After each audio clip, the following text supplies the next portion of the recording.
In a bid to ease tensions, the Indian and Chinese foreign ministers held discussions aimed at seeking a resolution to the prolonged border crisis in Ladakh. Talks between Indian Foreign Minister S. Jaishankar and his Chinese counterpart Wang Yi lasted for over 2 hours. The discussion between both the sides was termed frank and constructive. Both the countries have reached a 5-point consensus to guide their approach to the situation along the line of actual control. Now let's get you the details of this statement. Firstly, both the sides will continue to take guidance from talks between its leaders. This assessment was a clear reference to the decisions taken by Prime Minister Narendra Modi and Chinese President Xi Jinping at their two informal summits in 2018 and 2019. Secondly, the focus would be on quick disengagement of troops to ease the tensions. Thirdly, India and China will abide by all the agreements and protocols to maintain peace. Fourthly, the dialogue will proceed through a special representative mechanism. And lastly, both the sides will boost confidence-building measures. As per government sources, the Indian side highlighted its strong concern at the massing of Chinese troops along the LAC and equipment along the border, saying that the provocative behavior of Chinese troops showed disregard for bilateral agreements. India called for an urgent resolution of the situation. Meanwhile, China has acknowledged the consensus. It has agreed to de-escalate and disengage and stop the provocations at the border immediately. China has said that it is ready for dialogue to resolve all issues. As of now, India and China Brigade Commander interaction at the LAC is underway. These interactions have been happening on a daily basis. Hope remains high, especially after the joint statement that calls for disengagement, that the situation will finally ease at the LAC. We are now being joined on this broadcast by Vishnu Prakash, former ambassador and former Consul General to Shanghai.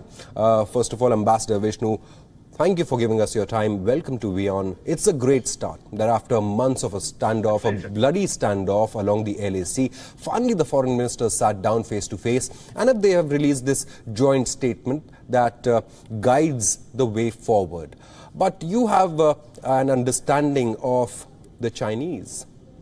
Tell us, can the Indian administration and Indian troops trust the Chinese to honor this agreement and pull back their troops and respect the status quo ante that existed before the flare-up of tensions in May? Trust, zilch, an absolute no.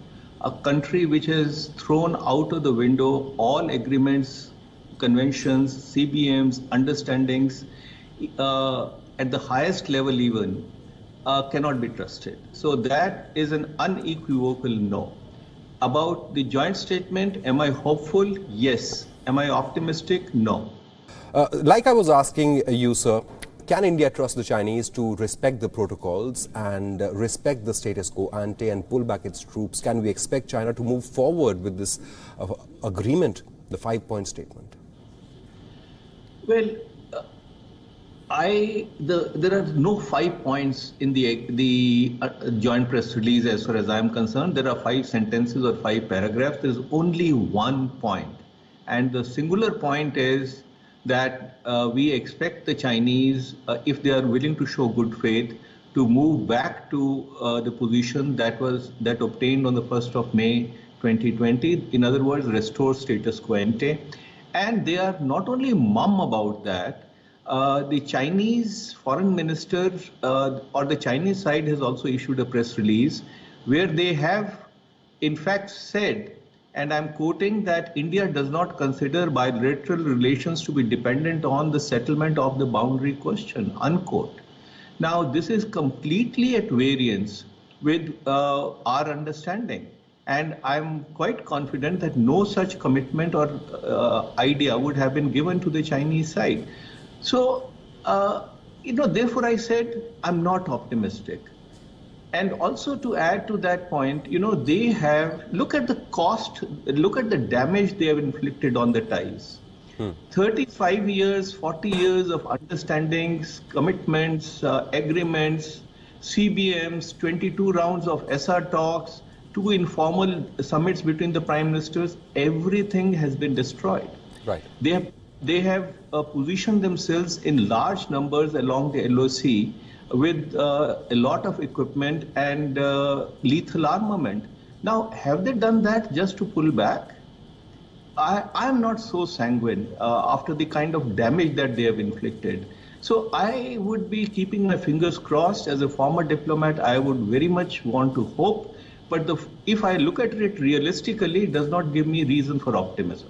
Right. So, like you mentioned, China and India both have amassed their troops along the LAC. So should India initiate the process of pulling back troops or wait for China to initiate that process?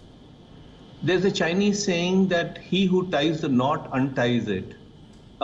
We have not been the aggressor. We are not on their side of the LAC. We are basically defending our own positions, which is in response to their aggression. And given the fact that there is zero trust, why on earth should we leave our flanks open? So it is frankly absolutely on them. It is the ball is in their court to start pulling back. And also when they say quick disengagement, what does that mean? They couldn't just move back 10 steps and say we have disengaged? So, there's no clarity. And the more I read of the Chinese statement after the talks, the more there are more questions in my mind. Right. One final question to you, Ambassador. China had moved it forwards its positions since May and June when there was a bloody clash as well on the border. Do you reckon India's actions at the end of August, when Indian troops occupied strategic heights, gave India a position of strength to go to the negotiating table and ask China to pull back its troops? Do you see any headway happening now that India is also occupying certain strategic posts? Is this a talk between equals? That is a very valid point. We have for decades tried to be very mindful of Chinese concerns, real or imagined, while they have not reciprocated at all, hoping that we will find a modus vivendi. Now, for the first few weeks, we engaged them in a dialogue, but we did not have much of a leverage. Today, we have some leverage. It gives our negotiators some elbow room.